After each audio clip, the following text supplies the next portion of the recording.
तुम्हाला माहीत आहे का, आयुर्वेदात अशी एक क्रिया सांगितली आहे जी दात, हिरड्या, घसा आणि चेहऱ्यावरच्या आरोग्यासाठी खूप उपयुक्त मानली जाते. विशेष म्हणजे यासाठी फक्त 5 मिनिटे पुरेसे आहेत. पण बरेच लोक गुंडूश आणि कवल चुकीच्या पद्धतीने करतात. आज आपण त्याची योग्य पद्धत आणि त्यामागील आयुर्वेदिक रहस्य जाणून घेणार आहोत. नमस्ते फ्रेंड्स, आपल्या आयुर्वेदात अशी एक साधी आणि सोपी दिनचर्या सांगितलेली आहे.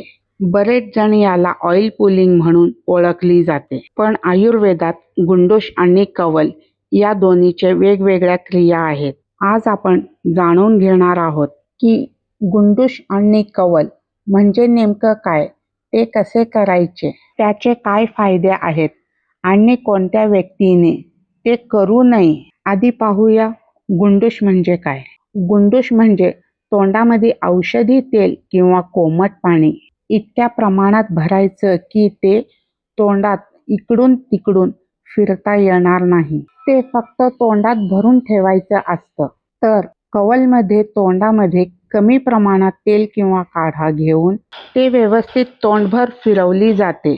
म्हणजेच सोपी भाषेत सांगायचं झालं तर गुंडूशमध्ये द्रव्य पदार्थ तोंडात स्थिर राहते आणि कवलमध्ये तो तोंडभर फिरवले जाते. आता हे कसे करावे हे पाहूया. सकाळी उठल्यानंतर दात घासून झाल्यावर किंवा रिकाम्या पोटी तुम्ही ही क्रिया करू शकता.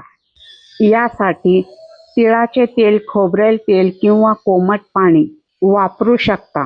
आयुर्वेदात तिळाच्या तेलाला विशेष महत्त्व दिली गेली आहे. गुंडूश करण्यासाठी 1 ते 2 चमचा कोमट तिळाचा तेल तोंडात घ्या. तोंड पूर्णपणे भरल्यासारखा वाटला पाहिजे. आता ते तोंडातच 1 ते 3 मिनिट धरून ठेवा. तेल जड वाटू लागेल किंवा तोंडात लाल वाटलं की ते बाहेर थुंकून टाका.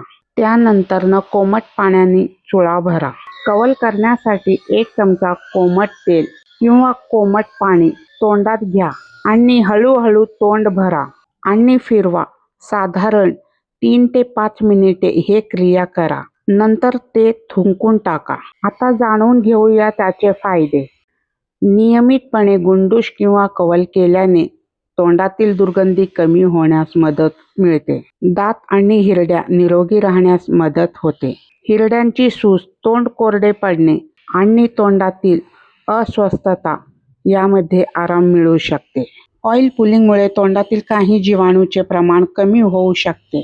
त्यामुळे दाताची स्वच्छता राखण्यास मदत मिळू शकते. मात्र हे दात घासण्याचा पर्याय नाही. अशी एक आयुर्वेदिक दिनचर्या आहे.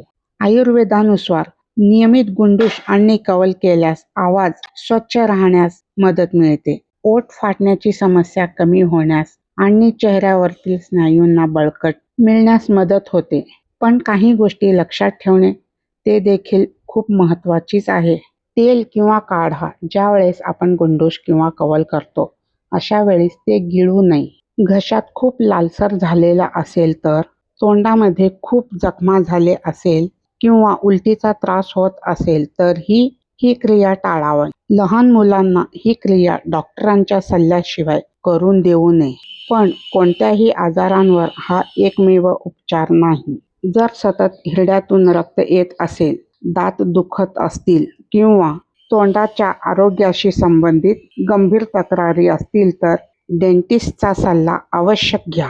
तर फ्रेंड्स, गुंडूश आणि कवल यात आपल्या आयुर्वेदातील अतिशय सोपे पण उपयुक्त दिनचर्या आहे. योग्य पद्धतीने आणि नियमितपणे केल्यास तोंडाची आरोग्याची काळजी घेण्यासाठी त्याचा नक्कीच उपयोग होऊ शकते. फ्रेंड्स, व्हिडिओ आवडला असेल तर लाईक करा, शेअर करा, नेचर अँड मीला सबस्क्राईब करा. पुन्हा भेटूया अशाच एका आरोग्यदायक विषयासहित. थँक्यू. धन्यवाद.